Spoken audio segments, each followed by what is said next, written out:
வணக்கம், வணக்கம் அருந்தமிழ் உறவுகளே! எப்படி இருக்கீங்க? எடப்பாடி பழனிசாமி அவர்களுக்கும், செங்கோட்டையன் அவர்களுக்குமான மோதல். ஒரு அ அத்திக்கடவு அவிநாசி திட்டம். அதுக்கு ஜெயலலிதா அவர்கள் தான் அடிக்கல் நாட்டினார். அவரு தான் பணம் ஒதுக்கினார் முதல்ல. அவருடைய படமே போடாம நீங்க ஒரு கூட்டத்த நடத்துறீங்களப்பா! அப்படின்னு செங்கோட்டையன் அது மிகப்பெரிய ஒரு எதிர்ப்பை தெரிவித்திருக்கிறார். நம்முடைய கட்சிய ஆரம்பித்தவர் யாரு? எம்ஜிஆர். அதை வழிநடத்தியது யாரு? ஜெயலலிதா. ஜெயலலிதாவுக்கு பிறகு நம்மலாம் அவங்களுக்கு கீழ தொண்டர்களா வேலை செஞ்சு நம்ம மேல வந்தோம். நம்ம நமக்குள்ளேயே அடிச்சுக்க கூடாது அப்படிங்கிற ஒரு எண்ணத்துல செங்கோட்டையன் சொல்லியிருக்காரு. 4 நாள் முன்னாடியே சொல்லியிருக்காரு.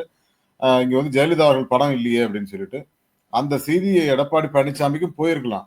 ஆனா அதை தவிர்த்திருக்கிறார். அது எடப்பாடி பழனிசாமி அவர்கள் செங்கோட்டையன தவிர்த்துட்டாரு அப்படிங்கிற மாதிரியான சில செய்திகள அவர கன்வின்ஸ் பண்ணியிருக்கலாம். அதை ஏன் பண்ணாம விட்டுட்டு யார் யார் உட்கார்ந்திருந்தாங்க? செங்கோட்டையன் இல்லாம எடப்பாடி பழனிசாமி, எஸ்பி வேலுமணி, நம்ம இவரு